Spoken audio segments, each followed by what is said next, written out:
Hello everybody, I'm here in Panama and I caught up with Leo Elduayen, who is the co-founder of Koibanx, right? And I'm very excited that to hear that your company is already in the actual business of helping banks tokenize their assets and that you actually have real examples. Tell me a little bit more about what you do and what these real examples are. All right, so Koibanx, basically we develop an asset tokenization platform, as you well said. We tokenize real world assets which are kept in custody by the banks. By enabling them to tokenize these assets, the tokens that represents this asset become a means of payment for their end users, suppliers, vendors, so you start talking about that tokenized economy. On top of that, we integrate these tokenized assets with cryptocurrency so that banks can offer from their mobile applications, web banking applications, and chatbots the possibility to end customers to receive Bitcoin, exchange it for these assets, Ether, stable coins, and whatever other cryptocurrencies work for them. Now, in Asia, we have a number of banks which are experimenting with the idea. They don't have the tokenized assets on their books. Are there banks that you are working with which have actual examples?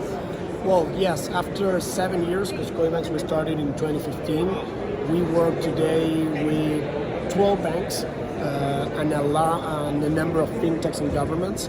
Some of those implementations, because they're the most recent ones, may be proof of concepts, but we have at least 2/3 of that are already in production and main use cases. Probably the most important one is Banco de Vivienda, second largest bank in Colombia. They are tokenizing banking guarantees, fiduciary duties, trusts, Colombian pesos, loyalty points also as a different type of asset, commodities, coffee beans. So there are a number, I would say, Vivienda in Colombia, Macrobank in Argentina, Atlantida in El Salvador, Abank in El Salvador as well. We work with a number of banks that are already in the order of 100,000 of users and even millions of users transacting with tokenized assets. Now, when they transact with tokenized assets, does it show up in the books of the bank, or is it just a tokenizing of something they already do? It's the last one. I mean, in order for the bank to be able to tokenize an asset, they have to have the real custody of that asset. So from the moment the bank or the financial institution has the custody of their asset, it needs to be included in your balance sheet. Now in the balance sheet, there's no need to actually discriminate between the tokenized assets and the assets, because what you are putting in your books is the economic worth of that, right? Yep. So if it's an asset-backed token that represents the value of the asset, or if it's the asset itself, in the end, for accounting purposes, it's an amount of money. The tokenization appears as a means to offer that product, that assets, to your user base, to your customers. It's not something that you use for your internal accounting. Now, in making that transition, do laws in the country have to change as a result to be able to recognize these tokens? Not necessarily. Because it's still an asset, right? Exactly. So, and yeah.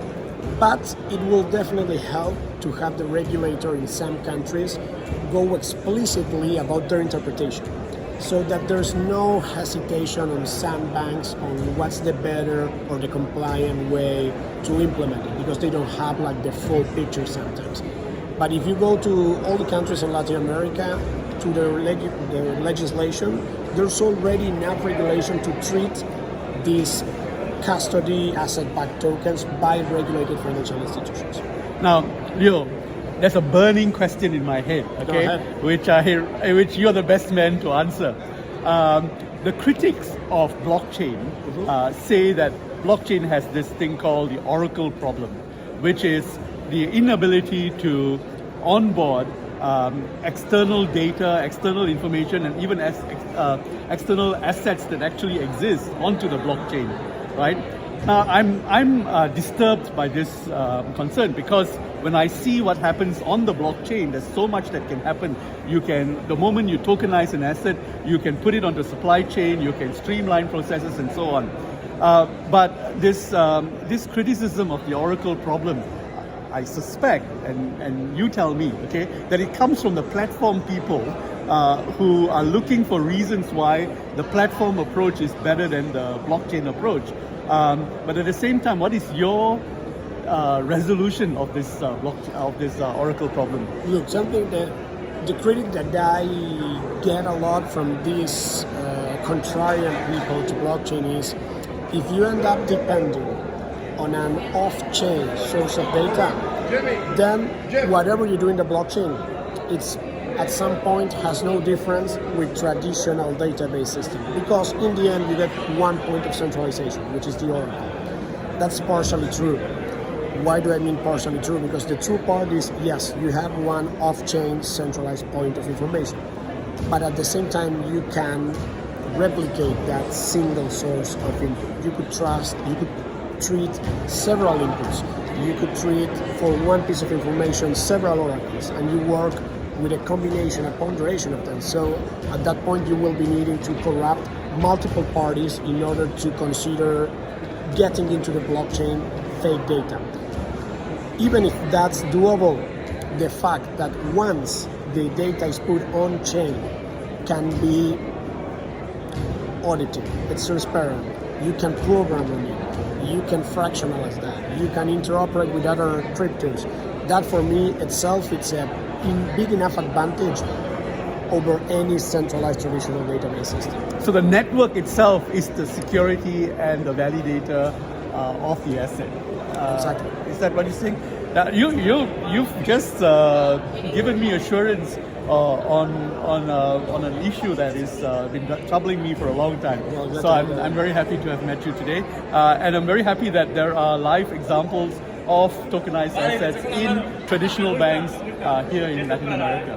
Okay, so glad to have met you too. Thank you for the interview, for the time, and a pleasure sharing with you. Likewise.